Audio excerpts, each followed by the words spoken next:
आजादी की चाह। परिचयात्मक प्रश्न। क्या आपने पिंजरे में बंद पशु पक्षी देखे हैं? क्या वे पिंजरे में स्वयं को प्रसन्न अनुभव कर पाते होंगे? क्या उन्हें अपने प्राकृतिक रूप में स्वतंत्र होकर जीने की इच्छा होती होगी? प्रतिबिंब। बालकों को आजादी के महत्व से परिचित करवाना। परिकल्पना। क्या आपने गुलामों की कथा पढ़ी या सुनी है? क्या आपको पता है कि प्राचीन काल में मनुष्य ही मनुष्य को गुलाम बनाकर उन पर किस प्रकार अत्याचार करता था? लगभग 100 वर्ष पूर्व तक विश्व के अनेक देशों में गुलाम प्रथा थी। यूरोप व अमेरिका के अनेक देश अफ्रीका के जंगली लोगों को बलपूर्वक पकड़कर कैद कर लेती और जहाजों में लादकर गुलामों के बाजार में पशुओं के मोल बेच देते। इसी बीच उन्हें कई कई दिनों तक न केवल भूखा प्यासा रखा जाता, अपितु विरोध करने पर निर्ममता पूर्वक पीटा भी जाता। अनेक गुलाम इस कठोर यातना से प्राण भी त्याग देते। बाजार से खरीदार अपनी आवश्यकता के अनुसार गुलाम खरीद कर लाया और उनसे कठिन से कठिन काम किया जाता। विरोध अथवा काम में लापरवाही करने पर कोड़ों से पीटा जाता। उनका जीवन नर्क तुल्य था। उन्हीं दिनों अमेरिका के एक टापू पर निकोलस नाम का धनी यूरोपियन व्यापारी रहता था। उसने टापू के बड़े भाग पर आधिपत्य जमाया हुआ था।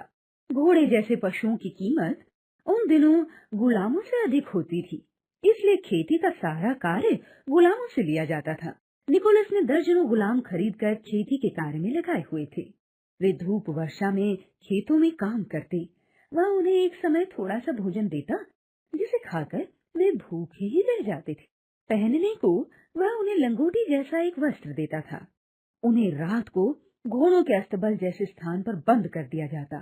रात भर उन पर पहरा रहता। यदि कोई गुलाम भागने की कोशिश करता तो उसे सबके सामने कोड़ों से निर्ममता पूर्वक पीटा जाता। घोड़ों के द्वारा भूमि पर दूर तक घसीटा जाता। इससे अन्य गुलाम डर जाते और विवशता पूर्वक निकोलस के खेतों पर निर्विरोध कार्य करते। कभी कभी कुछ लापरवाह गुलामों को निकोलस वापस दे जाता और उनके स्थान पर नए गुलाम ले आता। एक दिन निकोलस गुलामों से भरे जहाज पर गुलाम खरीदने गया तो वयस्क गुलामों के साथ एक किशोर गुलाम को भी खरीद लाया। उसकी अवस्था 14-15 वर्ष रही होगी। निकोलस उससे अपने निजी कार्य लेता, उसे साफ सुथरी वर्दी और दोनों समय भोजन देता। उससे वह गुलामों सा कठोरता का व्यवहार भी न करता था। एक दिन निकोलस को किसी कार्य से शहर जाना था। उसने किशोर गुलाम को भी अपने साथ चलने के लिए कहा। उस दिन किशोर गुलाम को तेज बुखार था। उसकी लाचारी देख निकोलस स्वयं ही शहर चला गया। सायं को जब लौट कर आया तो उसने किशोर गुलाम को आवाज लगाई। कोई उत्तर न पाकर निकोलस ने उसकी खोज करवाई तो पाया कि वह भाग निकला था। यह बात निकोलस के लिए असहनीय थी। उसने किशोर गुलाम को इतनी सुविधाएं दी हुई थी कि उसका जीवन अन्य गुलामों की तरह न था। फिर भी वह क्यों भाग निकला, यह बात निकोलस की समझ में न आ रही थी। उसने अपने नौकरों को उसकी खोज में चारों ओर भेजा। अगले दिन दोपहर के समय नौकर किशोर को खोजकर पकड़ कर ले आए। निकोलस बेचैनी से उसके आगमन की प्रतीक्षा कर रहा था। उसके लाए जाते ही उसने खूंटी पर से हंटर उतारा और कड़क कर पूछा, नमक हराम, तुझे मैंने इतनी सुविधाएं दी, फिर भी तू भागा? और 3-4 हंटर उसके शरीर पर मारे। किशोर गुलाम दर्द से तड़प उठा। मालिक, मैंने गलती की, उसकी सजा आप मुझे दीजिए।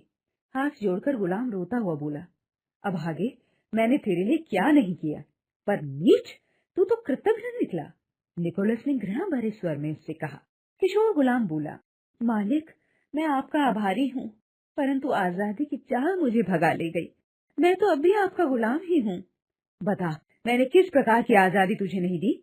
तुझसे कोई कठोर काम नहीं लिया, मेरे उपकारों का यह बदला तूने दिया। मालिक, आपके उपकारों के प्रति मैं कृतज्ञ हूँ, परंतु जो आजादी आपने मुझसे छीनी है उसके सामने तो यह सब तुच्छ है।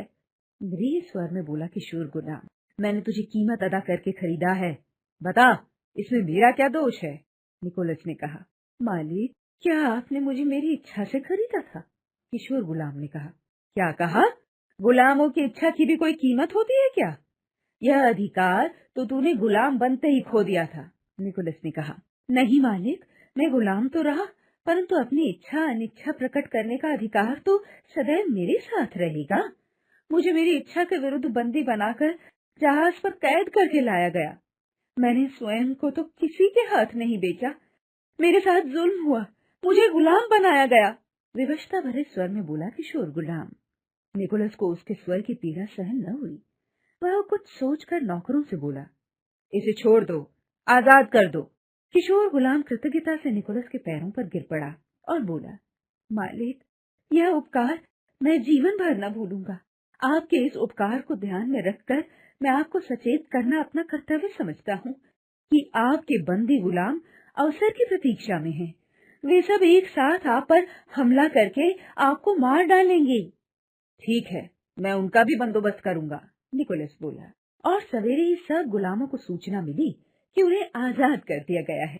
गुलामों को इस बात पर बहुत आश्चर्य हो रहा था। उनके बंधन खोल दिए गए।